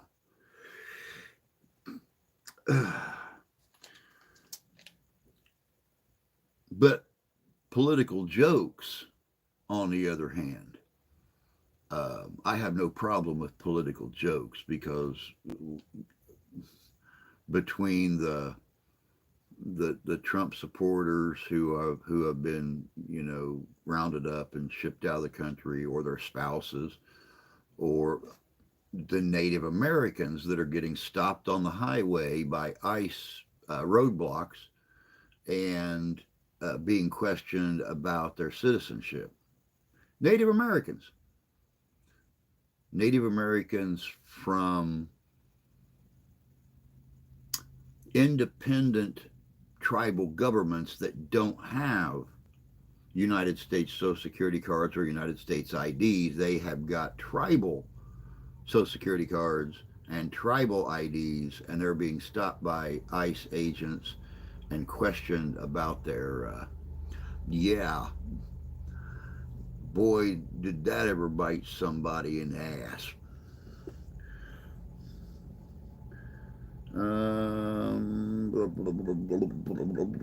Once you go to the Cherokee Nation, it's like you're in a whole other country.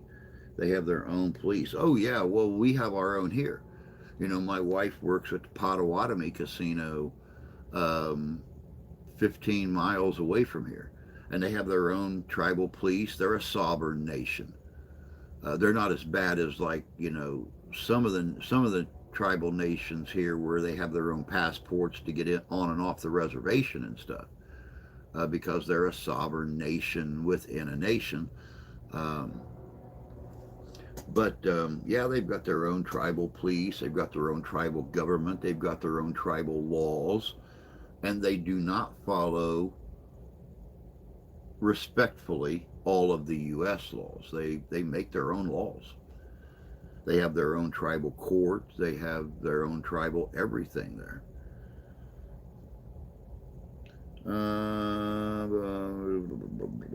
But my retirement home is in a different state. Morning, been listening while I did the dishes and started breakfast. Chorizo, potatoes, and onions. Oh my God, that sounds good. I've not had chorizo in forever.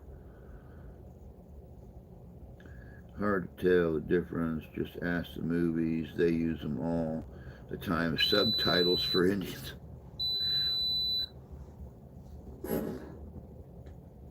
Well, believe it or not, John Wayne made that famous, dog. John Wayne was not an advocate for Native Americans. I mean, I'm not going to say he was a bad guy. He just wasn't a big advocate for Native Americans. And a lot of times he would use Hispanics or something for Native Americans in his movies. So I guess it is hard to tell the difference, at least in Hollywood. White ice invaded Navajo Nation. They shouldn't be allowed to enter Navajo Nation. Did you hear about that one? No, actually, the only thing I heard about was they were stopping people on the highway. They would come to a roadblock, or they would come, or they would see them drive by and they'd pull them over and check their ID and question them and threaten to take them into custody. I mean, where do you send them to? If you take them into custody, where do you send them to? I mean, if you're going to ship them back to their own nation, then you're going to pick them up, drive them 5 miles down the road, drop them off in front of City Hall on the reservation. I mean, I don't understand it. I go anywhere. They're federal. Can and do. Good morning, Bud Files. Good to see you. Hope you're doing good. Tribal land here is subject to constitutional law. Guantanamo Bay. Yeah, it's real interesting. I'm quite sure. I'm quite not sure. I'm surely quite looking forward to see what the next 4 and or 8, 12, or 16 years brings to us.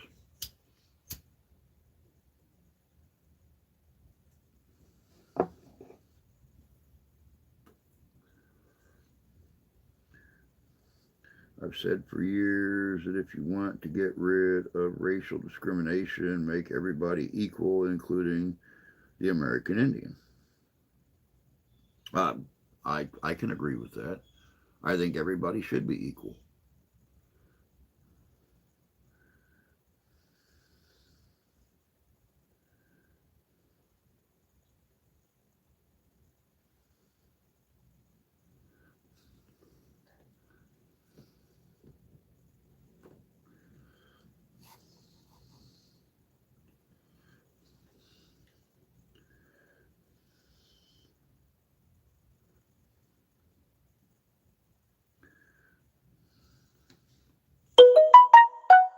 And you know what really gets me, and I've been listening to um, a lot of these people talking, and Tony brought up a really good point last week about you have to get your facts from sources that are reliable. You can't just listen to any news agency because we know that they all. I have thought about putting up videos on multiple occasions that show how the news agencies manipulate the masses through their stories, how they word things, the the photos they use, the stories. So I try to watch as much as I can until I get completely bored with it. And I'm just going to sit back and watch because that's what I do is watch. I mean, I like to talk as much as the next person does, but I watch.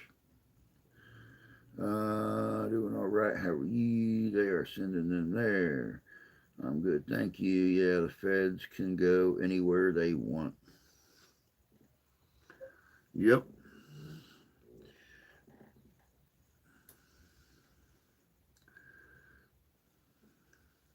And I one thing, and I'll drop the subject. They were saying the other day that it's in Congress to eliminate the 2-term limit on a president because they want him to come back in 2028. And people are saying, well, they can't do that because that's against the Constitution. By doing away with birthright citizenship, they've already changed the Constitution. So what keeps them from going in and constantly changing things that don't fit?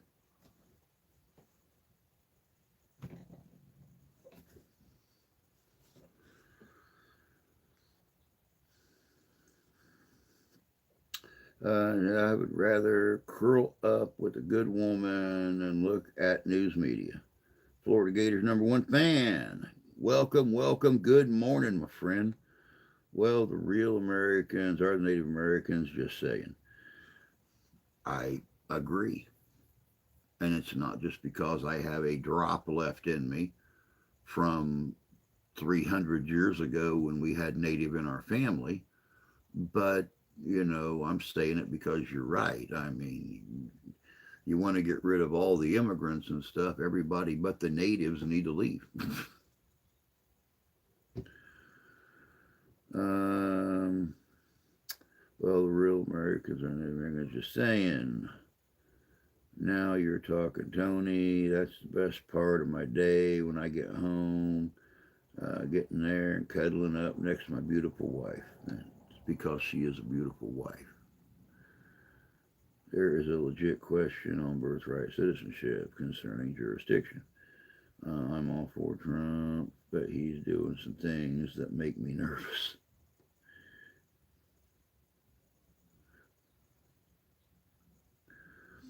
Doing some things that makes everybody nervous. Natives, as you called them, immigrated to here. Tony, and that's never been proven. That has never been proven. There are still archaeologists and stuff that say they immigrated here, but they immigrated here 10,000 years ago. But yet, archaeological artifacts have been found here in the U.S. that are 30, 40, 50, 60,000 years old. So if these people immigrated here across, the land bridge from Europe to, you know, Canada and then down into the U.S. 10,000 years ago, where'd these artifacts come from? I mean, they want to base everything on science, but yet the people have got their oral traditions that say something completely different. Then they find archaeological evidence to back it up, and people are saying, no, no, no, no, no. Land bridge, blah, blah. Yeah, quack, quack, quack, quack. I am with you, Gator. My wife spending a couple of my videos. She was in the one we did with Sean and Bat Rican at Metro Cruise.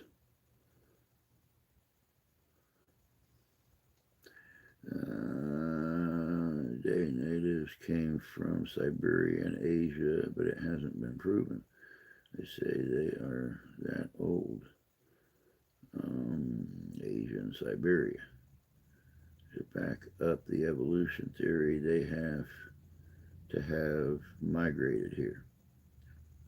Are these the same people that said giants never existed?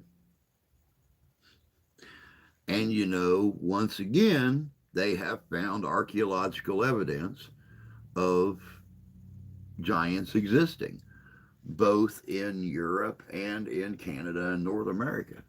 So, when you unearth a skeleton that's 12 or 13 feet tall, that is a giant to somebody who is almost a third that height. So, I mean, they may not have been 25, 30, 40, 50 feet tall, but,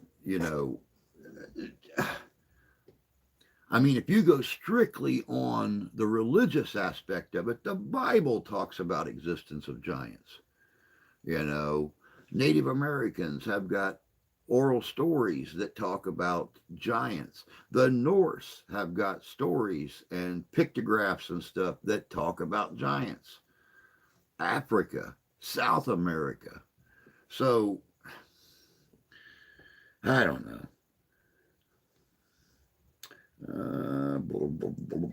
What do you think about Bigfoot? I think he needs to get shaven a haircut. I think he is the world's greatest hide and seek player.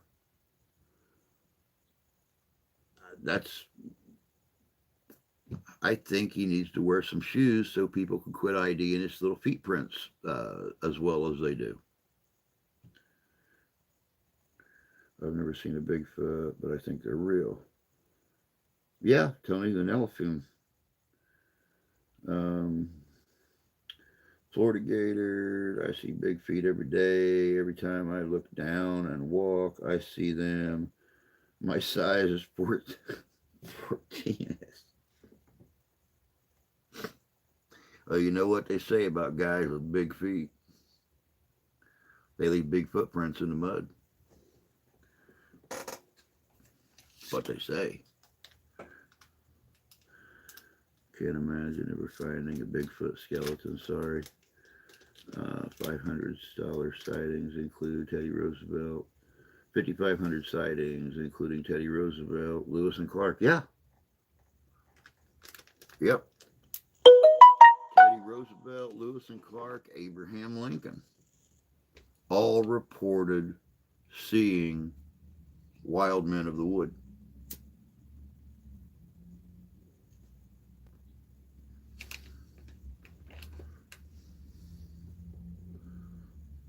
I can't imagine never finding a Bigfoot skeleton. And you know,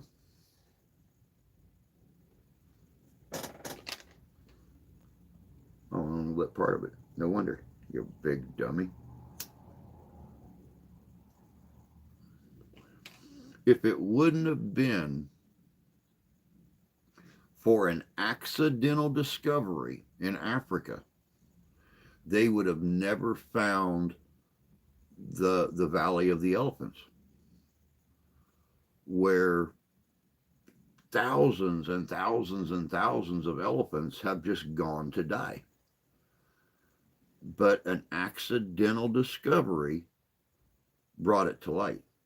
So who's to say that there's not one or two or more locations in the deepest valleys, the deepest forests in the US and Canada where these things don't migrate to die? There's places in Canada that a human footprint has never been left. In all of the years of the fur trade and colonization and migration, there's still places in Canada and places here in the US that a human footprint has never been left. So who's to say?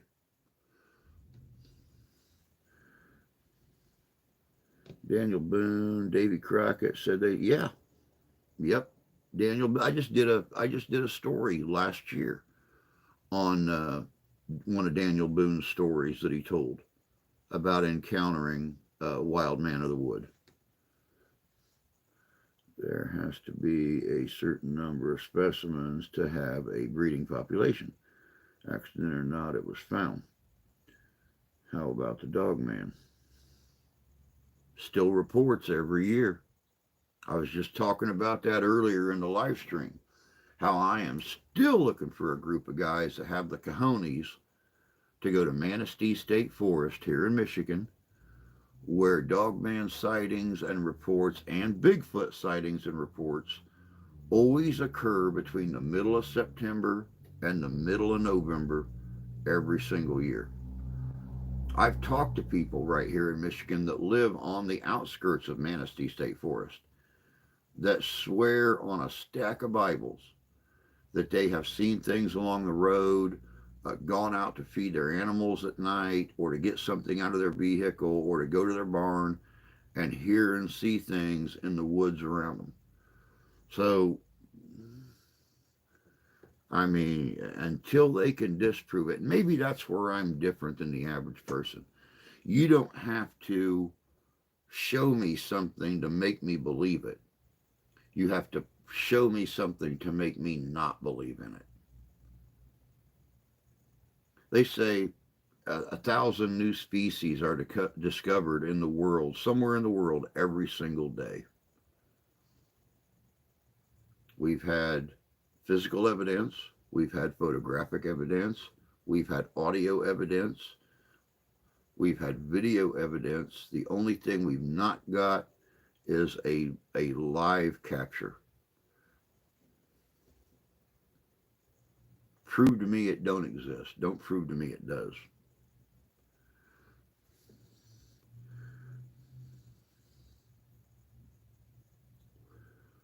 Accident or not, it was found. Yeah, after 5,000 years of elephants going there to die. I mean, you're talking hundreds of thousands of bones laying in that valley, so scattered over each other you couldn't tell where one elephant stopped and another began. But yes, it was finally discovered. I believe Michigan Dog Man. I've heard so many stories. Never seen it, but I've heard stories. Woolly mammoths were around here. Yes, they were. I also believe in Bigfoot. I have hiked through a lot of woods and never saw anything that looked suspicious, big cats notwithstanding.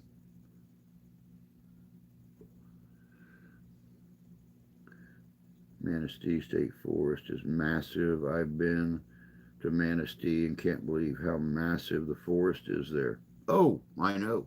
One of my local friends here likes to go out there and camp with his kids. But when I mentioned going out there for an expedition, he's like, to hell no. That place is huge. That place is dark. That place is dense. And we have heard stuff out there at night make your binky crawl right up inside you to die. He won't go out there at night. Not without his guns and no bloody camera on his side.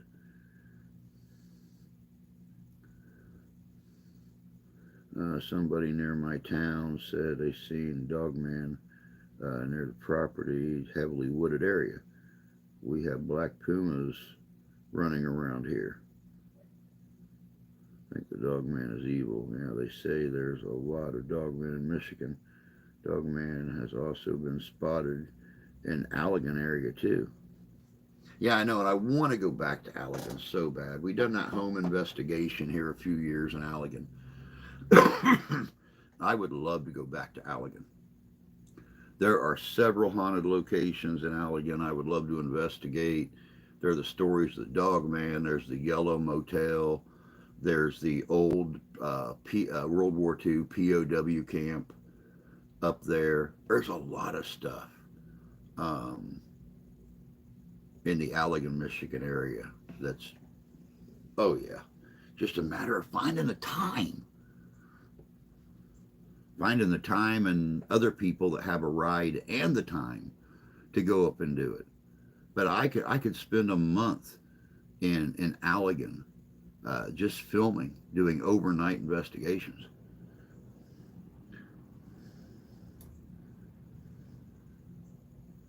Mackinac Hotel. Mackinac Island, man, is one place I would love to go. Not just because of the history of the island itself, but the Revolutionary Fort Mackinac. You know, the fact that it went from U.S. hands to British hands, back to U.S. hands during the Revolutionary War. Um, I would absolutely love. There was a lot of fighting there. It's supposed to be one of the most haunted locations in the state of Michigan, but you know, I remember people used to say that there was no such thing as Black Panthers, but they've been seeing them more often. Yeah, my binky's small enough. I think I'll stay away. I don't need to crawl up anywhere. I need what's.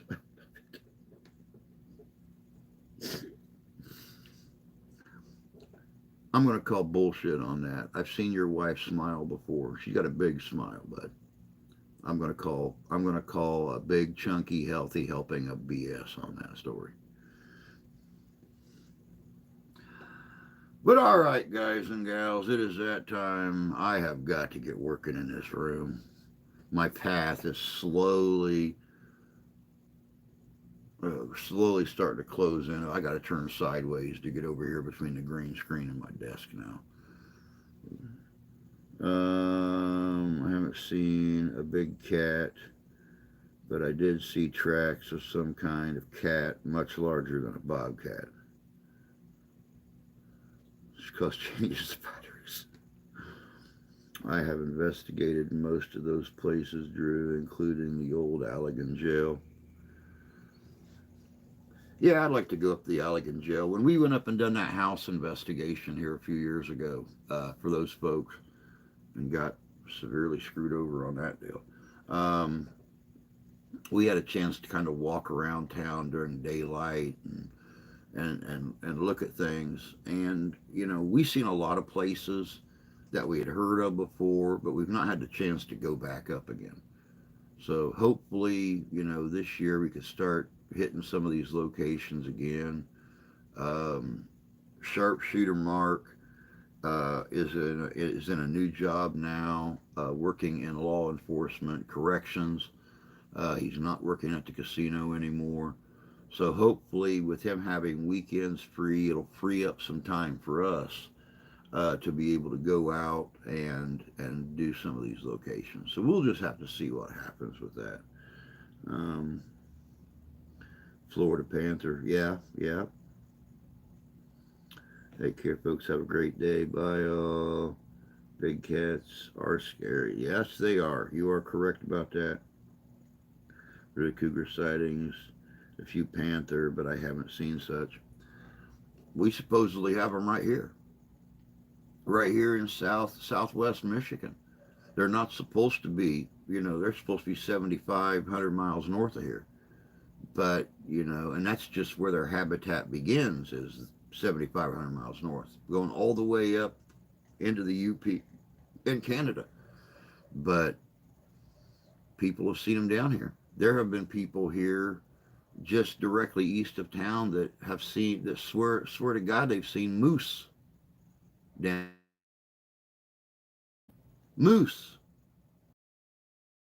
over 10 miles farther south they'd be in Indiana. So who knows? I couldn't believe how big they were until I saw one. Legs, claws, and teeth, and a whole lot of pissed off. Yep. But we're going to hit it, guys. It is past that time. I have got to get humping in this place. Yeah, even though small cats, bobcat are scary, they really do some damage. They can. You are correct. But you guys all take care. Of course, we will be back. There's been one legit bear sighting. There have been multiple bear sightings here. Hell, we've had bear sightings down uh, in northwest Indiana, bear and wolf. So, yeah. But y'all take care. Like I said, we will be back next Monday morning. Same fat time, same fat station. But you know, I gotta get busy. I gotta do my imitation of a baby and head out. Be like a tree and leave. Be like a bunch of birds and get the flock out of here. So you guys all take care. Have a good day. Have a good week. Enjoy this warm weather.